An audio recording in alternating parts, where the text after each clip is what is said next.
The Majority Report with Sam Seder. The destiny of America is always safer in the hands of the people than in the conference rooms of any elite. Sam Seder. They are unanimous in their hate for me, and I welcome their hatred. We must guard against the acquisition of unwarranted influence, whether sought or unsought, by the military-industrial complex. The Majority Report with Sam Seder. Ever get the feeling you've been cheated?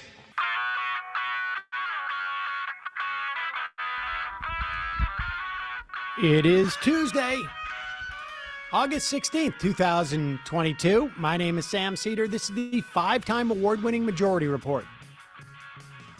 We are broadcasting live steps from the industrially ravaged Gowanus Canal in the heartland of America, downtown Brooklyn, USA.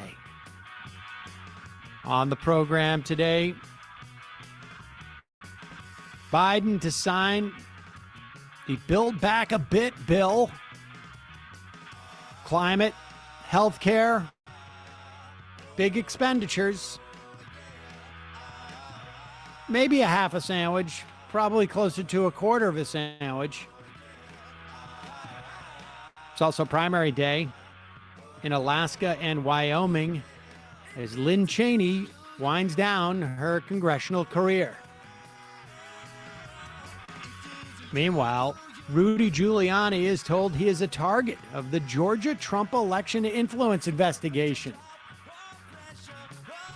Lindsey Graham told by a federal judge, "You need to testify in that investigation." DOJ is fighting the release of an affidavit that led to a warrant to search Mar-a-Lago for those stolen documents. Top Trump Inc. executive Alan Weisselberg nearly cut a plea deal. They have by now, but supposedly no cooperation on the other Trumps. Republican and National Senate Re-election Committee slashes TV ad buys in 4 Senate races. And with the New York primary 1 week from today, Chuck Schumer backs Gerald Nadler over Maloney in New York's 12th congressional district. Corporate lawyer Goldman leads Yulin New in New York's 10th congressional district. And Nomi Konst has dropped out of her race in the 59th senatorial district state senate race. Endorsed is Kristen Gonzalez. And for the first time since 1974, Louisiana, now without any abortion clinics in the entire state. The Iran nuke deal getting closer to being closed. And Amazon workers walk off the job at a major hub in California. And lastly, Scotland now offers period products for free. All this and more on today's Majority Report. Welcome, ladies and gentlemen. Thanks for joining us. Emma out with COVID. She's sick. But not super sick. But she's had a fever. I hope I'm not speaking out of school. But I'm not going to get too deep. Well, I don't have too many details. She's got a fever. She had a fever for a couple of days. Tired. She'll text one word, fall asleep, and then I'll get another text, like literally the next word in the sentence, like an hour later. That's what's nice about having an illness is you can just get the text later. Yeah. And you also don't have to text on time. Leave people on read. Is that? You know what that means? When you can see people have read your message, but they still don't respond to it. Yeah, but I don't have read receipts on my texts anyways. I don't. But people say it even if it's not like people are like, oh, he left me on red if like he just didn't answer. You kind of know, it's kind of implied, even without having the receipts on.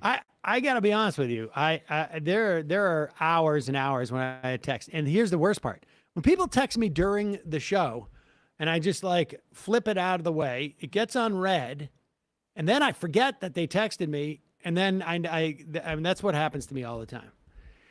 Yep. I don't understand why they can't have mark the text unread like they do for email. Yeah. It's the most obvious feature you would want to remind you. So I leave a bunch unread so that I can remind. Like I'm going on vacation, and I'm supposed to bring a Monopoly game. My sister told me bring Monopoly so that she can play with Saul. But I'll forget it if I don't leave it unread. And then I can't read any of the other texts from her. Yeah. It's instead surveillance for other people instead of a useful feature for you to keep track of stuff. I don't get it. Yeah. I really don't get it.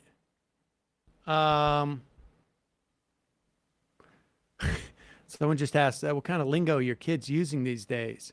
Any use of bet or cap? I think I've heard bet. I don't know if I've heard cap. And then I've heard... there's a bunch of stuff. I can't even remember it because it didn't make any sense in the context. Mile is using words that I just, no idea. I think either Owen Schroyer or Jack Posobiec used cap incorrectly recently. It was very funny. They said someone was no cap. Yeah, right. You don't describe. Oh, wait, I've heard no that. cap. I've heard cap. Yeah, it means line. Meanwhile, we have some interesting examples of people using language incorrectly in a congressional race that we will get to in a bit. But first, apparently the Department of Justice has returned Donald Trump's passports. They took them in the search of the home. And this is, I guess, fairly standard operating procedure. They take stuff that isn't part of the warrant, and then they return it. And I think there's actually a separate squad of people, and they'll do this also with legal documents between lawyers. They'll have the people who go in, grab everything, separate group from the people who investigate, and then a separate group of people who will assess the stuff that has been taken from the place that's been searched and assess whether it comports with the warrant or not and whether it should be excluded. And so they've returned him his passports. But here is Donald Trump. He's released another statement on Truth Social. Look, despite the fact that he releases it on Truth Social, it's rarely the truth. But just in the same way you look at art, and art, tells the truth with a lie, so too must you read Donald Trump's statements to get a sense of what's going on. Rachel Campos Duffy went on with Fox's Fox Business, I think, Stuart Varney, and broke down what was going on with with this statement.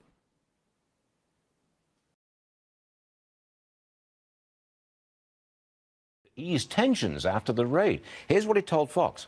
I will do whatever I can to help the country because the temperature has to be brought down. If it isn't, terrible things are going to happen. That's quite a change in tone for our former president, isn't it? Pause it for 1 second. Actually, I mean, it's really not really a change in tone, is it? It is a veiled threat. And in fact, in some ways, it's ginning up violence in and of itself. It's saying, unless you stop investigating me, things are going to get ugly around here. This is very like Proud Boys stand back and stand by. Like, oh no, it's fine, but right. but we'll kill you if you want. Exactly. This is a barely veiled threat. We should say another guy, this time in Pennsylvania, arrested for threatening the FBI. But look, this is the business the FBI is in on some level. So they're, it's problematic, but it is not as dangerous as it's going to get at one point. But again, Stuart Varney sees the sweetness in the. I want to turn the temperature down. Yeah, you know, like those phrases, lipstick on a pig or polish a turd. Right. Like, Exactly. Exactly. Continue. He says, Trump is saying that he is trying to ease tensions after the raid. Here's what he told Fox. I will do whatever I can to help the country because the temperature has to be brought down. If it isn't, terrible things are going to happen. That's quite a change in tone for our former president, isn't it? Yeah, there does need to be a toning down. But the way to bring the temperature down is for the other side, for Democrats to admit that what they did was unconstitutional. Or at least show us why. Show us the affidavit and why you went into this thing. Okay, pause it for 1 second. So Varney won't go with Rachel Campos Duffy on her journey down, what do you call it? Some type of like anti-civics, essentially. It was not unconstitutional. There was a warrant. It was very constitutional. It was about as constitutional as it gets. In fact, I would probably imagine that every aspect of that search for those documents was one of the most, every I was dotted, every T was crossed. Yeah. I would bet that as far as like on the constitutional scale of search warrants, that one's probably pretty high. And not by Adam Schiff, but by like FBI agents. Exactly. We should say Republican-led agency appointed by Donald Trump. So I don't know what she means by Democrats, but and then Varney changes it to give us the underlying affidavit thing. Go.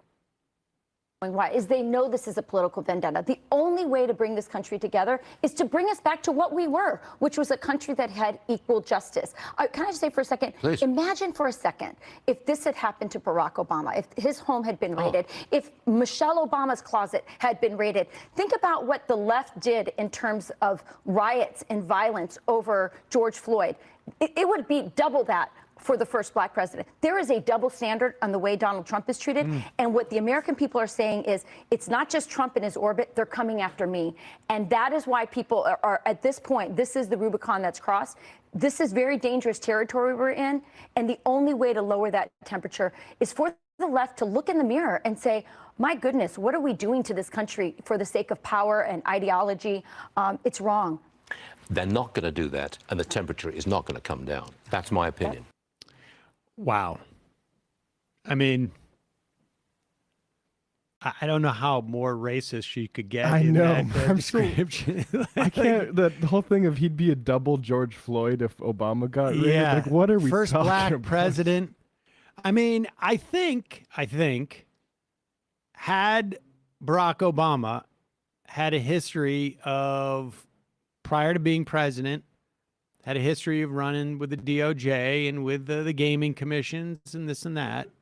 And had he announced his candidacy, saying, you know, I'm sure Canadians are nice people, or for that matter, Mexicans are nice people, but they're rapists. And then continue to have scandal after scandal. People forget this. I mean, was it like a dozen people had to quit his administration in the first year because of just outright scandal? Yeah. Can you imagine if Maggie Haberman reported that Obama plugged a toilet with papers? Oh my God. It would be the biggest thing in right-wing media in history. It'd be crazy. But let's address this question about showing the underlying affidavit that was filed to get the warrant. Why don't you do this if you are the DOJ? Well, we don't know exactly their reasons, but we know. Let's just start with the most generic reason. And for that, we can't go to Fox Business News, of course, but let's go to one of these left-leaning shows, that being Fox and Friends in the morning. Here is Steve Doocy, of all people, explaining to a sitting senator why you don't release the underlying affidavit in this instance. Merrick Garland refuses to cooperate in releasing all the information necessary to understand what happened. Well, the senator knows that in a criminal investigation like this, they don't release it until they've figured out whether or not somebody's going to be charged or not. And if they're not charged, they don't release it so that they do not unfairly tarnish the reputation of an innocent person. There you go. Listen, when Steve Ducey has to school you on these things, you know you have a problem. And these are not things that Republicans don't know. It's just like procedural things that they're used to make, a talking point for the day. Further, the Justice Department, in making their case to keep the affidavit private in federal court in Southern Florida, because the Times and other news organizations want to make the public, the affidavit public. They said that its release would, quote, compromise future investigative steps and, quote, likely chill cooperation with witnesses. So they are essentially hinting at what I think most people had concluded was that there's somebody within the Trump organization, at least an individual within the Trump organization, or Mar-a-Lago. I mean, I don't know. Maybe it's, I mean, if it's just somebody who works like, as a waiter or behind the bar or bar back or something like this, and they saw these documents, there's a real problem here, right? People get that these documents were unsecured enough so that like somebody working at Mar-a-Lago stumbled across them. You can just put that McDonald's bag on top of those boxes over there. Or it's someone within his family or somebody who works for him who has access and knowledge of these, hidden 12 boxes. And remember, they gave 15 up earlier and then they kept another set. Always have two sets. You give them the dummies and then the dummies walk away and you keep the goodies. I thought you meant all of the 13 that we gave you back. And if it's compromising a continuing investigation, it suggests that whatever sources they've been using, there's more stuff.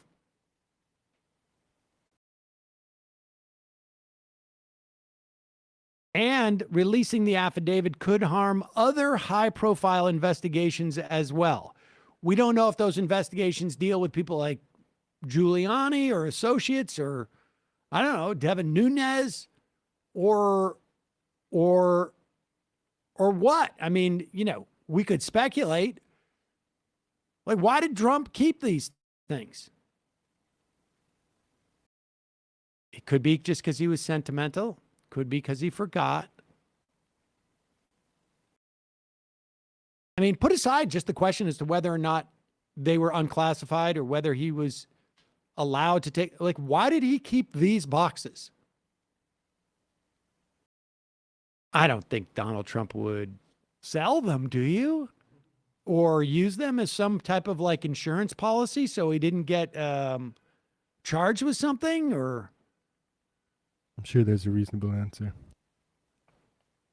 But if he was going to sell them, if he was going to use them as some type of like insurance policy, there would other people would be involved. And maybe the investigations are in that. So, but I don't know. Maybe we need to let the temperature down or bad things could happen.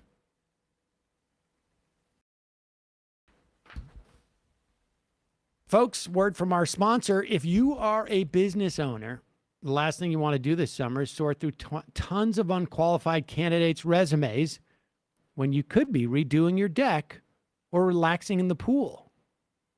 I mean, I would like a pool. I mean, I wouldn't want to care for it, but seems like a lot of work. It seems like a lot of work, but I wouldn't mind swimming in a pool. That would be fun. Frankly, I would just like to be napping. But it doesn't matter. It doesn't matter what you'd rather be doing. The bottom line is you need ZipRecruiter to find great candidates. They do all the work for you. And now you can try it for free at ZipRecruiter.com/majority. And what have I told you folks for years now? ZipRecruiter's been advertising with us, I think, for like 4 or 5 years. I don't remember when it was that we hired Brendan, but we had been advertising for ZipRecruiter for probably a year, whatever. Brendan was the first hire since we had ZipRecruiter, and I found him through ZipRecruiter. It was super, super easy. This is a task I don't like to do. But ZipRecruiter uses its powerful technology to find and match the right candidates for your job. Makes it super easy to review the recommended candidates, organize all the candidates you have, set up interviews, invite your top choices to apply. Additionally, ZipRecruiter has a complete suite of tools that makes it easy to filter those and rate your candidates, do all the work there. 4 out of 5 employers who post on ZipRecruiter get a quality candidate within the first day. We had a lot of quality candidates, I have to say. But Brendan was just like, he came in and he was like built in a petri dish. And they went out and found him. So, folks, soak up all the summer that summer has to offer and let ZipRecruiter do the work. You ready for the URL? It's ZipRecruiter.com/majority. That's where you can try it for free. Again, ZipRecruiter.com/majority, MAJORITY. ZipRecruiter, the smartest way to hire. And don't forget, as I always say, the best time to start your search when you don't need to hire somebody. Biden's going to be signing the Build Back a Bit bill today. We've gone through those provisions. If you missed the conversation we had with David Dayen on Friday, it's worth a listen to. There are good provisions in this bill. There are good provisions that are poorly executed in this bill. There are some bad provisions in this bill. The worst of the provisions may be in this side deal that Manchin forged with Chuck Schumer. And increasingly, it looks like that side deal may not happen. Lindsey Graham has sort of signaled his refusal to do it. Anybody who's running for re-election in the Republican Party is not going to do it. I would bet they wouldn't sign on to it, certainly before, if they're running for re-election in 2022, maybe even 2024. And there could be a significant number of progressives in the House who sink this bill. So, I don't know. Some of the worst provisions may not be in there.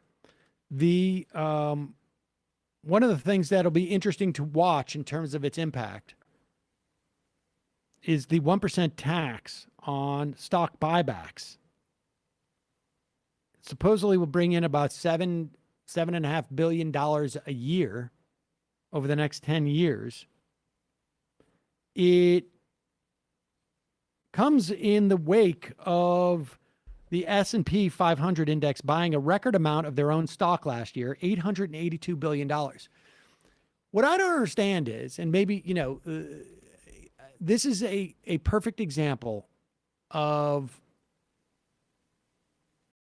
I think, frustrations that people have with the Democrats and the way that they approach these things. Is it good to tax stock buybacks? Yes. But what would be better is to order your agency, the SEC, to reverse the decision that they made under Reagan that allowed for stock buybacks. Prior to, 1982, I think it was, stock buybacks in this country were illegal. They were considered stock manipulation. It is a pump and don't dump scheme. And you had two things that happened simultaneously, or almost simultaneously. One, you had this mechanism for a company to increase the value of their stock by taking their own money and buying their stock. Increases the value of their stock for their shareholders. Instead of that money going to workers, instead of that money going into long-term capitalization, buying new machinery, improving their technology, increasing productivity, research, or whatever it was, it just goes to getting value to the shareholders. And the other thing that is warped about this is during that time, too, there was a change in our tax structure. I think this happened maybe in 86, where capital gains got favorable tax treatment relative to wages. The theory was we want people to invest in things, and then we reward them because they took this risk with lower taxes on their profits. So I'm going to go out and I'm going to buy a factory that's going to help this town that's struggling, and it's going to hire people. And then when I get profits off of that, as a shareholder, as the main shareholder, we're going to give you treat that tax preferentially, except for in the vast majority of instances, none of that happens. What happens is I bought some stocks. They went up. My buying the stock didn't do anything for that company in terms of like helping workers or anything like that. And then that stock, I make $100,000. Instead of that $100,000 being subject to income tax rates or wage rates, Social Security tax, Medicare, it has a reduced tax rate. And the big problem was when companies started paying their CEOs, their CFOs, and everybody in the C-suite, their board of directors, with stock. Because pay me in stock. When I sell it, I'll pay less of a tax rate than I would if you paid me as a salary. And then the problem becomes, well, wait a second. I've got a bunch of stock in this company that I'm the CEO of. That's my payment. And all of a sudden, this guy's got a cottage industry, which has nothing to do with the long-term stability of the company, has nothing to do with the long-term stability of the workforce. It has to do with the value of those stocks on the day they vest in that CEO's account. And so if that CEO goes in and says, like, you know what, I can cut the workforce by 10, 15%. We can still put out this product. Over time, the quality of it will deteriorate. We can avoid investing in new machinery. That won't be a problem for 5 or 10 years from now. We can buy back our stocks, and the value of the stock goes up. Over a certain period of time, it vests, where the CEO's getting it on a yearly basis, and they're making money hand over fist. And all the board of directors have no problem with it because they're also paid in stock. And nobody in the C-suite has a problem because they're all paid in stock. And this is where we are at. Bill Lazonic from UMass, I think he's still a professor there, has written about this extensively.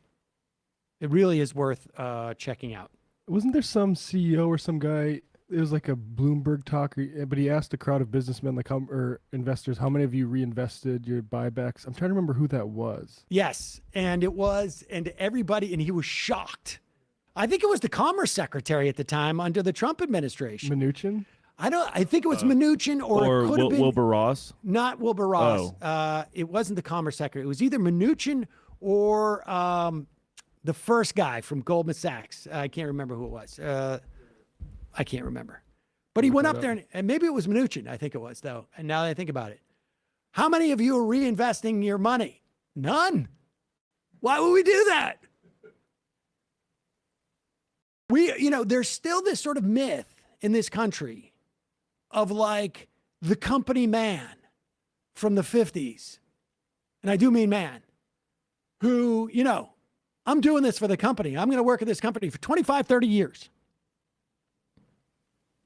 And it's like our society has either purposefully or for whatever reason not caught up to the clue that these CEOs don't give a F about their company except for its ability to put money in their pocket.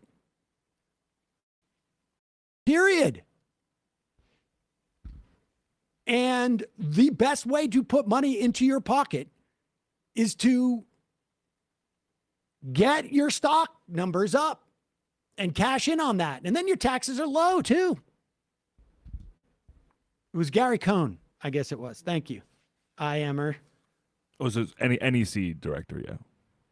No, he was not the NEC, was he? Yeah, because Mnuchin was the only... Mnuchin was the Treasury. Mm-hmm. Maybe he was the NEC. I can't remember. Gary Cohn. Okay. All right. Well, that's I got on a tangent there, but that was that is part of this bill as well. So, I mean, it's all well and good to tax the stock buybacks to discourage it, but there's another way you could discourage it: make it illegal, the way it was before Ronald Reagan.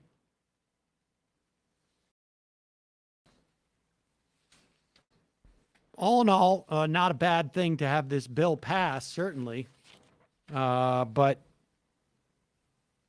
woefully insufficient and also, you know, kludgy in that sense.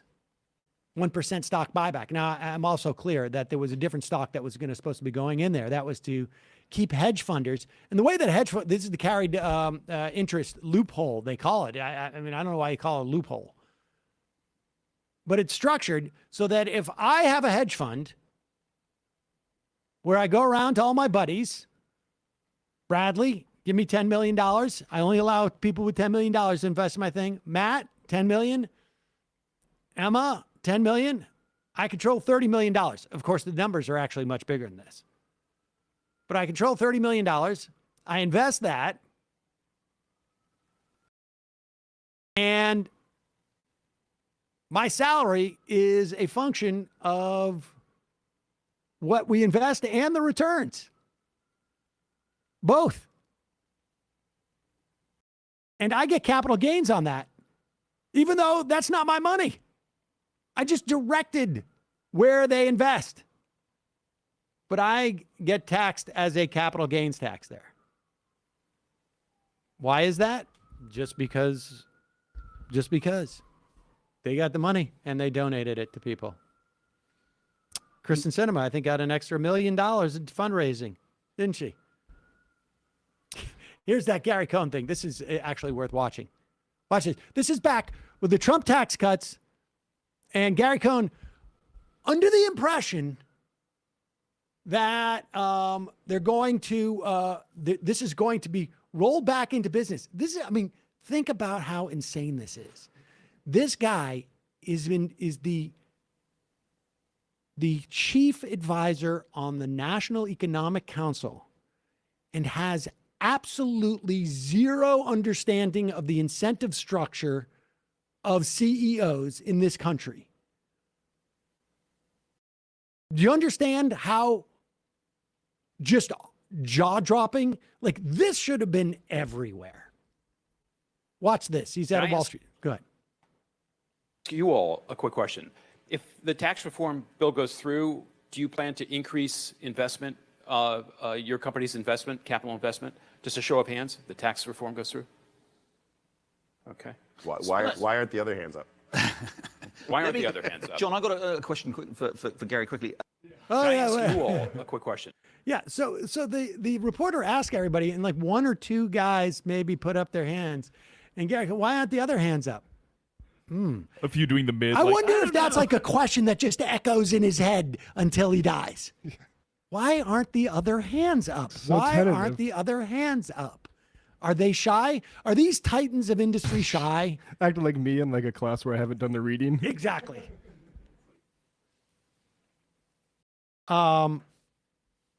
Anyway, so that's the tax structure that we have there.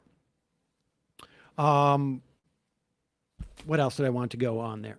Oh, let's keep that in mind, because one of the things that they did in this tax deal during the Trump years was to bring down the taxation costs, right? The taxation level of money that was made overseas and repatriated to the United States.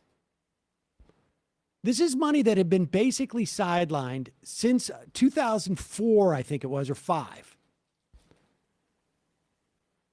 After World War II, I think it was Truman who basically said, we're gonna cut American companies. We're going to try and incentivize American companies as part of the Marshall Plan, or sort of like, not specifically the Marshall Plan, but part of the same idea. Incentivize American companies to do business overseas. And so we're going to give you a tax break. If you bring, you can repatriate profits from overseas at a discounted rate, and it can come back into this country. And this went on for, gosh, I can't remember how many years this was. And and at one point, I think it was, you had companies, as the tax rate went back up, maybe during the Clinton years, I think it was, tax rates go back up. They started to hoard money overseas. They would just leave it there in the bank. It's almost like, I don't know, you have like a crypto account and you don't convert it into US dollars, and so you don't have to pay taxes yet. Or you have unrealized stock gains, except for there's no risk associated with this because the money's just sitting overseas and it's in dollars. And the idea was, if we give them a tax break and they repatriate this money, they'll put it into the hire people. I want you to remember that, because there was a question asked of Karine Jean-Pierre by John Carl. Not an illegitimate question, although one I'd never heard asked during the Bush years. And I will make it clear why I was talking about that repatriation of tax dollars. Because the last time it happened was under the Bush administration, prior to it happening under the Trump administration. You see the pattern. They wait for a Republican. They did it under the Bush years. But let's hear this question of Karine Jean-Pierre by John Carl. This was on Sundays this week. But let me ask you, it's called the Inflation Reduction Act. But the Congressional Budget Office, which is nonpartisan, said that there would be a negligible impact on inflation this year and barely impact inflation at all next year. I mean, isn't it almost Orwellian? How can you call it Inflation Reduction Act when the nonpartisan experts say it's not going to? So I appreciate that. I appreciate the question. We've actually addressed this, the CBO. It was the top line number. There's more in there that shows that it will have the money remember how we're doing this too. It's making sure that billionaires in corporate America are paying their fair share, making sure that that the tax code is a little bit more fair. And so when you do that, when you put it in its totality, you will see that it will bring down, lower the deficit, which will help fight inflation. I am shocked at her response. Maybe it never occurred to anybody. I mean, it is a joke to call it the Inflation Reduction Act. Although it's also smart, because the fact of the matter is that I don't think there's anything that you can do fiscally to reduce inflation other than, price controls. And theoretically, I guess you could say if we increase the number of electric vehicles, then the price of fuel will go down long term, et cetera, et cetera. I mean, you could make a case if you wanted to make the case. And it just seems to me you could have a better answer than that. But from my perspective, good. If we have to call every bill that deals with anything to do with climate or caps drug prices at $2,000 for Medicare patients annually, or allows Medicare to negotiate drug prices, or maintains the subsidies on the ACA, all the good things that this does. If we have to, I don't care what we have to call it. There is, if you go back and look at the bills that were signed by George W. Bush.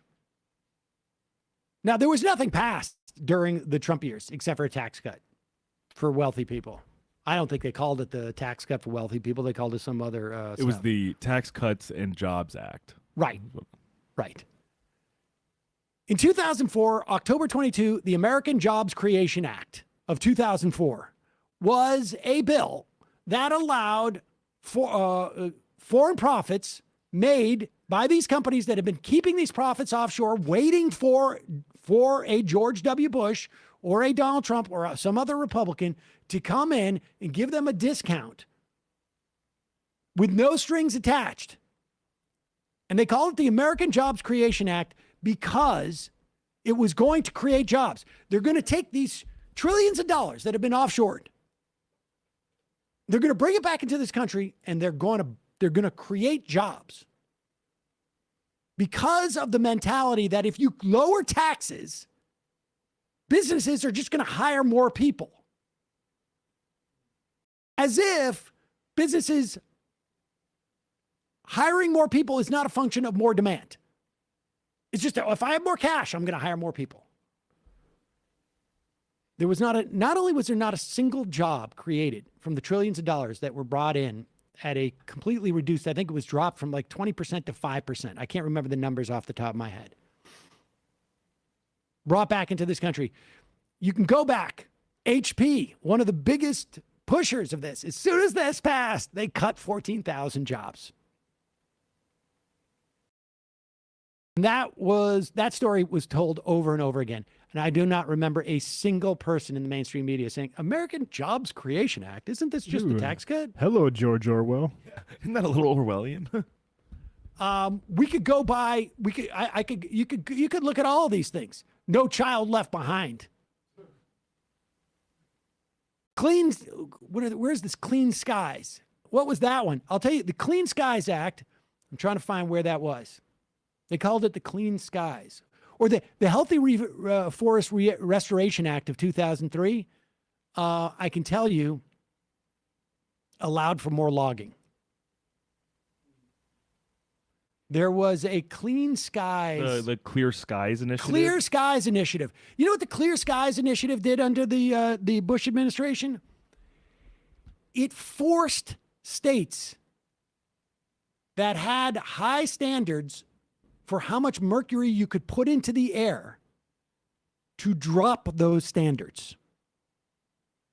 California literally had to allow more mercury in the air by companies to comport with that new federal law, the Clear Skies Initiative. So, Sam, you're saying it wasn't the most significant step America has ever taken to cut power plant emissions, as the press release surrounding the bill No, it was not. said. No, it was not. I just don't remember anybody saying Orwellian at that time, unless they were like, I don't know, also like on Air America. Orwellian doublespeak is like the opposite. So the Inflation Reduction Act having a negligible impact on inflation, that's not quite Orwellian. If it had a big impact in the opposite way of creating inflation, right, of increasing inflation, that would be Orwellian.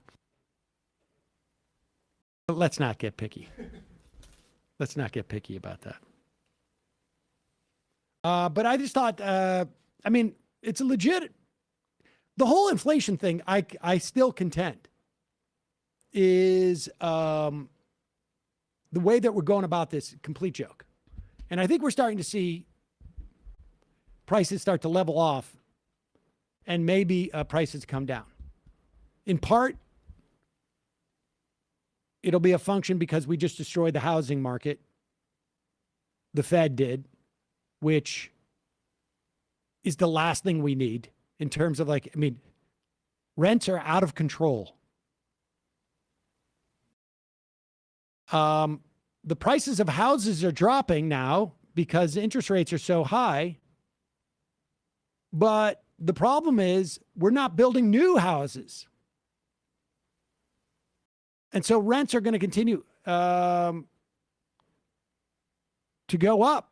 We never recovered from the loss of housing in 2008 in the financial crisis. Everything else, lumber's going down in price, and that was going down before these interest rates hikes. Oil is down below $100 a barrel. And we can see that our inflation is somewhere, I don't know, in the middle of where the world's inflation is, which continues to, I think, show that the problem is supply lines. We're still disrupted from COVID. That doesn't mean that the inflation isn't felt by folks. But when you have record profits for every single oil company, it seems like there's some room to provide relief to consumers if government wants to really address it. And the way you address it is price controls. It's price controls. There's no reason why there should be anybody making record profits at a time of inflation that is causing the Fed to essentially discipline labor. This is a policy choice. And it's a choice to do explicitly that. Discipline labor, not discipline capital. End of story. If Jonathan Carl really wants to start digging in on the Orwellian aspects of this, that's the part. How is it possible that we have record gas prices, but these oil companies are making so much money, record-breaking profits? How is that possible? How is it that it's just so, the prices are so out of control? They can't even,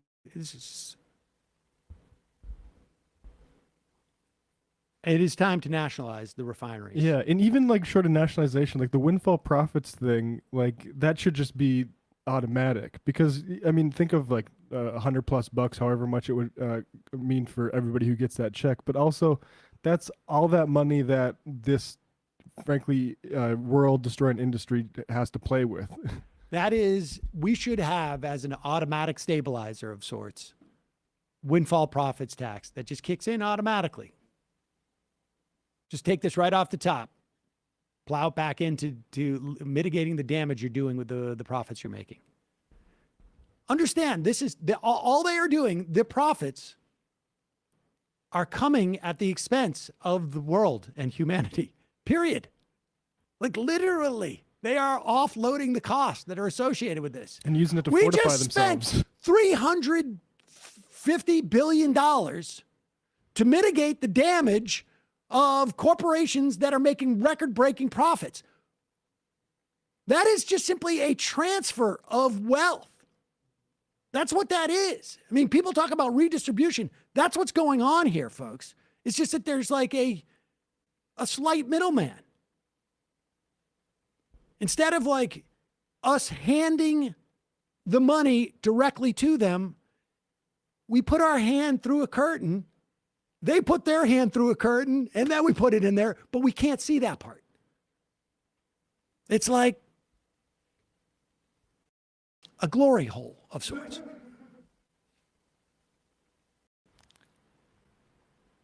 I am a Ronnie fan. Hey, Sam, I work in construction. Let me tell you, things are going to be rocky for years to come. The supply chain was decimated during COVID. People don't realize there are huge monopolies on raw materials and component parts. An example, when buying a door, the door slab is stocked and ready, but only 2 to 3 companies control the hinge screw market, and they're all based in China. So are their raw material suppliers. The U.S. needs to build things here, not only grow jobs, but to stabilize markets. That was the best thing that's happening in terms of this bill. And that's why, people who talk about this bill intelligently see it as an industrial planning bill where we are creating not a market here, but actually production here in some of these industries. And that's super important. All right, what else did I want to talk about? If we go, anything else I want to talk about, we'll go in the fun half. But a couple, you know what? Let me do this. There's two stories I wanted to do quickly. Well, no, there's more than that I want to do quickly. Shoot, I got completely sidetracked today. Quickly, Scotland is the first country to offer tampons, sanitary pads, and other menstrual products free of charge. They're free to anyone in Scotland who needs them. This is 2 years after they passed the legislation. This is according to the New York Times. They're the first country in the world to provide these products. Essentially, like, I mean, on some level, it's like a sort of a Medicaid, if you will. Although I imagine you don't have to, go through all the hoops and whatever. It's just you order it in the same way they did. I mean, we know you can do this. They did it with the tests. I got probably a dozen or 10 free tests through the mail from the U.S. government. I got probably another half a dozen came home with my kids at school. This is doable. We can do it. And here's the thing. Very easy to predict how much of these products ultimately that you're going to need. Because most women need them. From, preteen years through, 30s, 40s, 50s, into those. Most. And there's no reason why government shouldn't provide this for folks who can't afford it. Or just, whatever, just want it. People can decide whatever's more convenient for them. This is a big deal. I wanted to just touch on this as well. We have pictures of this, I think. Washington Post reports that yesterday, on Monday, dozens of employees, Amazon employees, at least 160, walked off the job at an air hub in San Bernardino, California, in the middle of their shift. This is important too, because this is one of their key sort of logistics hubs. And I don't know who it was that we spoke about this. When we were talking about organizing, one of the organizers we've spoken to on a Wednesday, I can't remember. But there's two different sort of ways that strikes can be effective. One is just in terms of the sheer volume. But the other is strategic places where you can bring a company to their knees because there are certain sort of choke points. And this is one of them. There are apparently 1,500 people who work at this hub, and 160 were able to really slow down what was going on, just walking off. They are independently organized. They're essentially creating their own union. It's not clear that they're actually fully forming a union as much as they are just organized at this point. They walked off the job on Monday. They didn't return. And this is interesting. So apparently what happened, they delivered a petition to the management in July, over 800 signatures. Essentially, it was about getting better pay and better safety at the facility. Anna Ortega, this is in the Washington Post, said she hopes the San Bernardino walkout should participate and forces Amazon to stop and think about what they're doing and why. With the rising cost of everything in our lives, it's tough making ends meet. She makes $17.30 an hour. It doesn't make any sense that people who work here should be on food stamps or struggling financially. Here's the deal. The average rent in San Bernardino is $1,650 a month. So if you're a full-time Amazon hub worker, air hub worker, and you're making their starting wage of $17 an hour, You've got to pay 75% of your monthly income after taxes on rent. 75%.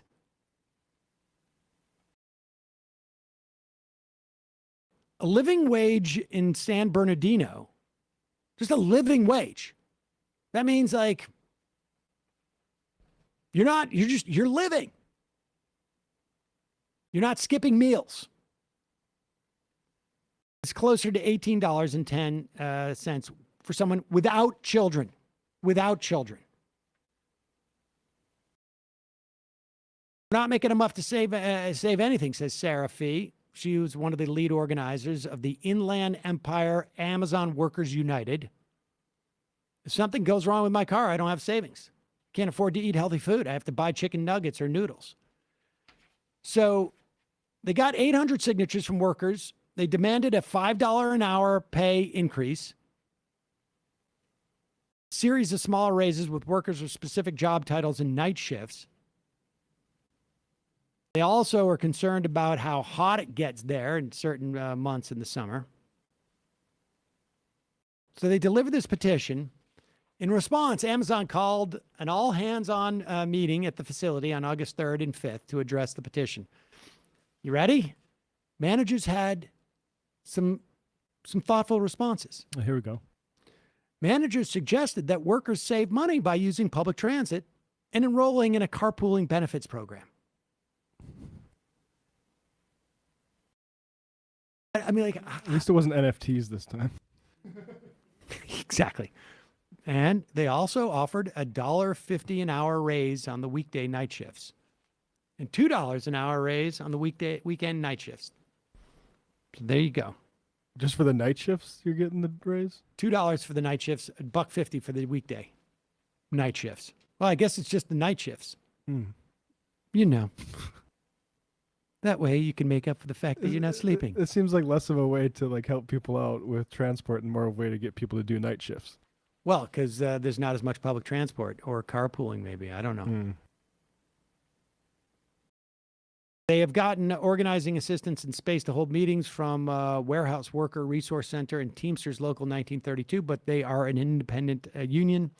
And Fee said Staten Island was absolutely inspiring. Unionizing is not off the table for us. And just a reminder, there's a warehouse in Albany, Amazon warehouse in Albany, that I think is in the process of unionizing or attempting to. And we still don't have the results from Bessemer. I think that comes soon, right? Something to keep an eye on. But those choke points, folks, super important in terms of exercising your power of labor. What else we got? I think that's it for now. All right, we're going to take a break, head into the fun half of the program. Just a reminder, it's your support that makes this show possible. You can help the show survive and thrive by becoming a member at jointhemajorityreport.com. When you do, you get the free half, free of commercials, and you get the fun half. The next week and a half or so is going to be a little bit jumbled because I'm on vacation. Bradley's going away for a couple of days. Emma's got COVID. So you're going to get to know Matt. I'm the rock, folks. There he is. He's just there. He's not even going home. He's not even going home at night. He's sleeping here. He's staying here. We got a couch right behind me. He's sleeping here. Like Eric Adams at Brawl. I set up a basketball court in the corner there, and he's just stays. He doesn't go anywhere. Brings his PS4. Exactly. If I hooked up the PS4 to this, would you leave? I mean, I would get rid of all this stuff in the middle. I mean, if we make a PS5. I'll get the new one. That's the same type of negotiation I go through with Saul. I tell him, like, dude, you got to take a shower. Let me have an extra 10 minutes of iPad time. No, you get a shower. You're sweating. I took a shower yesterday. I know, but you're dirty now. Also, they got iPads now. For me, it was like, let me stay up an extra, 10 minutes just to watch SportsCenter. But it's kids today. Lucky. Right? I'm glad to hear you saying that, Matt. Matt, what's happening on the Matt Leckian media universe? Yeah, Brian Mayer talking about Lula, Bolsonaro, and if there's going to be some shenanigans against Lula if he wins the presidential election tonight. Patreon.com/leftreckoning, leftreckoning.com/store to get your tank tops, tees, and hats. All right, folks. 646-257-3920 is the number. Call in. We will unleash the phones in just a moment. So if you get the voicemail, try again. And we will see you. Oh, you can IM the show by going to majorityapp.com, picking up the app. It's completely free. We have it for both iOS and Android. In the process of updating it. And you can IM the show. See you in the fun half. 3 months from now, 6 months from now, 9 months from now. And I don't think it's going to be the same as it looks like in 6 months from now. And I don't know if it's necessarily going to be better 6 months from now than it is 3 months from now. But I think around 18 months out, we're going to look back and go like, wow. What? What is that going on? It's nuts. Wait a second. Hold on for a second. Emma, welcome to the program. Hey. Matt. What is up, everyone? Nomi Key. You did it. Let's go, Brandon. Let's go, Brandon. Bradley, you want to say hello? Sorry to disappoint everyone. I'm just a random guy. It's all the boys today. Fundamentally false. No, I'm sorry. Women's... Stop talking for a second. Now let me finish. Where is this coming from, dude? But dude, you want to smoke this 7A? Yes.